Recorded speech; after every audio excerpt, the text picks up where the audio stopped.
Aaron Boone just going off last night. And I don't blame him, actually. Because, you have to remember, this is why coaches berate officials, because their jobs are on the line. And it's no joke. It's absolutely no joke. And I think that, watching Aaron Boone just basically go off last night, and I think it was genuine. I don't think it was disingenuous. Sometimes those guys go out there and you think it's just for the show. I think he's frustrated. I think he needed somebody that was going to be the ear of that frustration, and it was going to be Laz Diaz. And he went off last night. Diaz was awful all night. I know he was. Well, listen, it's like Angel Hernandez behind home plate too. I mean, the Yankees have been victimized here. Just the amount of missed calls or strike calls that shouldn't be strikes. Whatever you want to call it. The way he went off last night, I don't blame him. I really don't. Nope. Because it is frustrating. It's frustrating to watch them. The Mets were in a rain delay, and I don't know why the umpires didn't, just stop the game instead of trying to fix the mound in a downpour. But watching Aaron Boone last night, I think that was a reflection of every single Yankee fan and the way that they have felt about their team all year long. Yeah, well, there's a bunch of things here. Number one, Laz Diaz was horrific. He was horrific for both sides, but I thought the most egregious strike calls that he was making, and it's going to sound goofy because usually you would say on strike 3 it bothers you. There were, I counted 4 strike 1 calls, first pitch of an at-bat, where the ball is literally a ball or two off the plate, and it changes the at-bat. You go from 1-0 to 0-1, and things are just different. Now you're defensive when you're up there swinging. You got guys on base. All of a sudden, you find yourself in a one-strike hole. Not that it's 0-2, but it still changes the at-bat. The pitch where he actually lost his mind on Volpe was actually a strike, but it was, to me, it was the LeMahieu at bat, the previous inning. Yes. That was so awful that I think really got him going. And then when Volpe had the reaction, and mostly because the catcher set up inside, he has to reach over. It was a strike. But when you see that and you're in the dugout, you're thinking he probably missed by 1.5 feet. He loses his mind. I had some people, not a lot, I had a few people on Twitter say fake outrage. No, it wasn't. See, this that was built-up outrage. I believe that was genuine. 100%. And I believe it's not just last night. I believe it's because of the frustrating nature of where the Yankees are and how they have missed opportunity after opportunity after opportunity. And this has been going on all season long. So what I saw last night, I didn't see fake rage. What I saw was, and what I felt was, a guy that was blowing off steam, had every right to blow off some steam last night. And, I think what people are reacting to is his mocking of the umpire calling strikes, striking guys out. That's what they're reacting to. His words to Laz Diaz, and I'm sure John Boy will have those words. They were printed, well, some of them were printed in the paper, but the fact of the matter is that he's frustrated and he knows. I think he knows his job's on the line.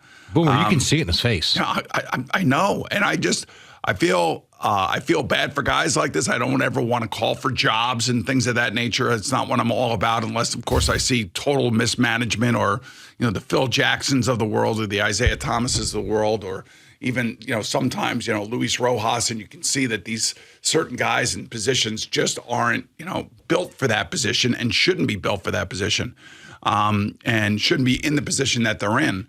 Aaron Boone knows more baseball than I'll ever know. He grew up in the sport. He knows it. He is a lifer. And I think he is frustrated beyond all frustration, not only because of the strike calls, but let's face it. You have Giancarlo Stanton up there, looks at 2 balls right down the middle of the plate that were strikes, and then chases the ball out of the strike zone and strikes out again. Mm-hmm. How many times have we seen that? So let's talk about that for a second. So not just Stanton, but everything you just said about Boone. I happen to agree with you. I am not one of these Boone haters, and I know he's got his detractors. Every manager does. There were people that wanted to run Joe Torre out of here sooner than Joe Torre wound up leaving. I happen to think Boone has done a good job with what he is allowed to do, given the fact that he has given the roster, he has given the suggestions from analytics based on everything we hear, all of that. I do think he writes out the lineup, but he has probably suggested what it should be. And there's really not a whole hell of a lot I think the manager in today's day and age of baseball can do. I think he's got his guys' backs. I think he's got the respect of the guys in the locker room. But here is the hand he's being dealt. I wrote all this stuff down because as I'm going through the game last night. Jerry, I love when you write stuff down. Because I didn't want to forget certain little notes as I'm watching the game. And at one point, Michael Kay, at some point, I forget, they had, 3 different times they had guys on third. Hell, they had bases loaded, nobody out early on against Cease, who couldn't throw a strike, and they don't score. And at one point beyond that, maybe the 4th inning, 5th inning, I forget, where they're still struggling to get a hit, Michael Kay says, I think it was the 6th inning when they came up empty again, he goes, well, the Yankees just continue to fail to get the big hit. And here's what I took from that. So you look at failed to get the big hit. And he's not wrong. He's 100% right. They never got the big hit last night. But this is going to go to your point from yesterday. You know who failed to get the big hit? Volpe, batting 206. Rortvedt, before he was pinch hit for IKF. Rortvedt batting, if I had to ask you, I'm going to give you an over-under of Rortvedt's batting average. Over under 200. Under. Way under. Yes. What? Who was that guy that way below average? Who was like G used to do? Oh, that was Charlie Castley. This is way below average. Yes. 115. Yes. Now, I know Jake Bowers and the power hour and the I know okay. he's had his moments. Sure. He's had his moments. He's batting 226. Yeah. IKF, who gets pinch hit for Rortvedt, because he's batting 115, comes in. IKF is batting a paltry 250. Not terrible, but he's not a 350 either. Billy McKinney has had a couple of nice moments. Yes. He's batting 225, and I give him credit. He did drive in a run with a sac fly, yes, sure. Whereas the other guys were popping up, 10 feet off the infield. And DJ LeMahieu, who in past years is the exact guy you want up in those spots, but he's batting 240, and he's a shell of himself. When he was good, he was Derek Jeter in the clutch. But he's not any longer. And so while they are 100% right, the Yankees failed to get the big hit last night several times. Who are these guys? This is the cards that Aaron Boone has dealt with. Exactly. And had to deal with. And yes, Stanton had a couple of opportunities. He walked in one spot where he really didn't get a pitch to hit. It's so frustrating. I mean, it's just they don't do anything. I know it's frustrating. If they're not hitting home runs, they're not winning. You know that, and that's. I want to be fair though. I do want to be fair. The guy Vaughn at first base, who hit the home run, makes the play of the night at first, where the Yankees almost got the big hit. So there was one play that could have gone the other way. But the point is, when you look at this Yankee team. And yes, they're slumping. Yep. Yes, they're still 3 games over 500. Yep. This is not a good baseball team as currently constituted right now. Not with those names. No, not when these are the guys that you need to come up and get a big hit. That's true. And, a lot of that is because of injuries. And a lot of that is because guys are missing and guys are, not carrying their weight. They have a problem at left field. They got a problem. Yeah, they do. They got a problem at third base. They didn't really they didn't do anything about either one. So this is going to be a unique offseason for the Yankees. I want to sit here and say that they still have a chance, and they'll tell you that it's a chance. I mean, they'll all tell you that it's still in front of them. Because how many times we heard that? True. But it's the same thing over and over and over again. Yeah, it's the same thing, and whether it's those guys who are Midland guys, and they're trying to find their way, or whether it's the superstars.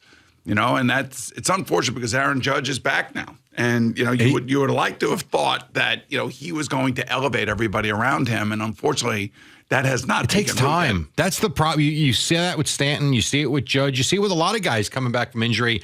They can't just get into the batter's box and all of a sudden be what they were. They will be, but it does take them a little bit of time. And the best part of this, well, not the best part, but another part of this would be the shocker of the day prior to the game, where your high-priced free agent pitcher went on the injured list. Yes. In Carlos Rodon or Rodon or whatever they pronounce his name. I don't know. I heard Susan and John talking. They say Rodon, but I don't know. I don't know. But he sat there. CeeLo played those clips yesterday from Sunday.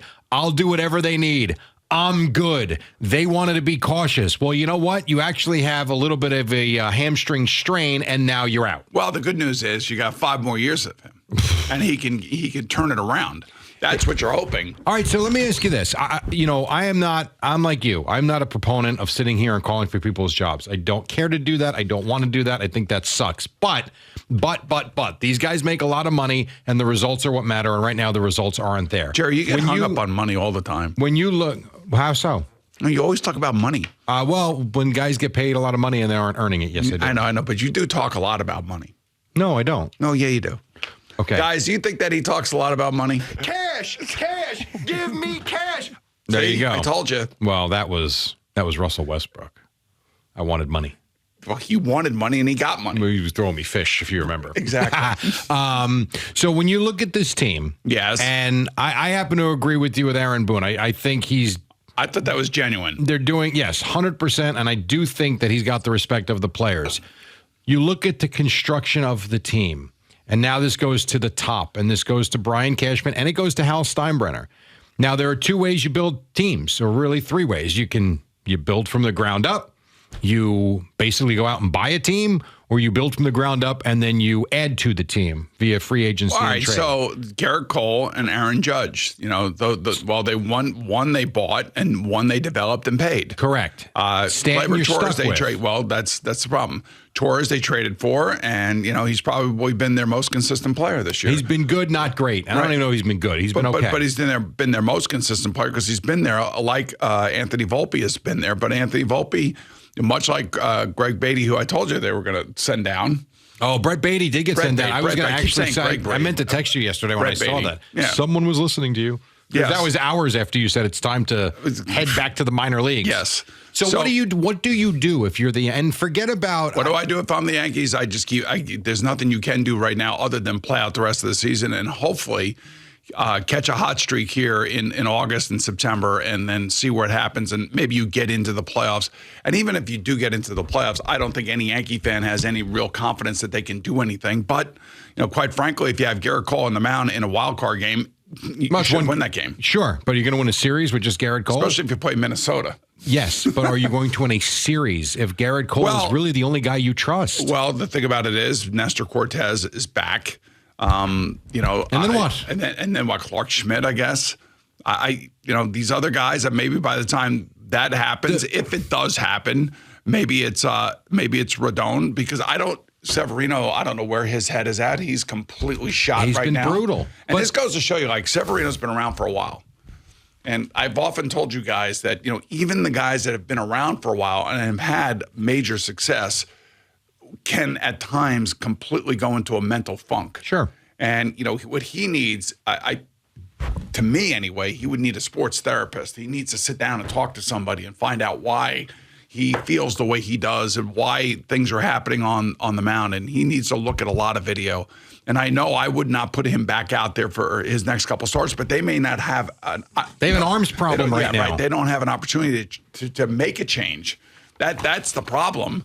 And again, I think last night's sign of frustration by Aaron Boone tells you all you need to know about their season. Well, I think they all have to be frustrated. When you're sitting there, you're playing a White Sox team that has underachieved massively this year. And was supposedly a mess. You're right. You've got articles. You got a guy on your team now just ripping them to shreds and I know they fought back a little bit, but whatever. Ripped them to shreds too. So this is a team that's broken. They haven't played well. You go in there after, we do forget they split with the Astros. They didn't lose the series. They didn't get swept by the Astros. They took 2 out of 4. Not great, but not terrible. They should have won the fourth game. They had an opportunity last night to go in there, win the first game, and win a series. Now, that was a terrible start to the series. I get it, but they cannot allow because the teams above them keep winning. And all of a sudden, you look up, and what was once a game and a half, actually in wild card position now. Yeah. You look up 5.5's 5.5 with teams above you. Yeah, I don't know if last night's outburst by Boone will do anything for this team. I don't know if this team's just dead men walking at the moment. How about I think just what they are? I think we felt that way about the Mets 3 weeks ago when I heard Howie talking about that $100 4 tickets, 4 pretzels, 4 hot dogs, 4 Coke promotion.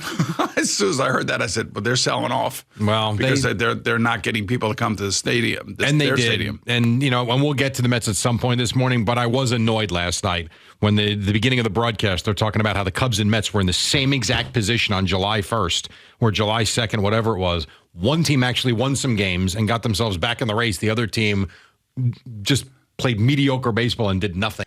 Thanks so much for watching the video. Please like and subscribe. And don't forget to hit the bell so you're notified when we're dropping new content.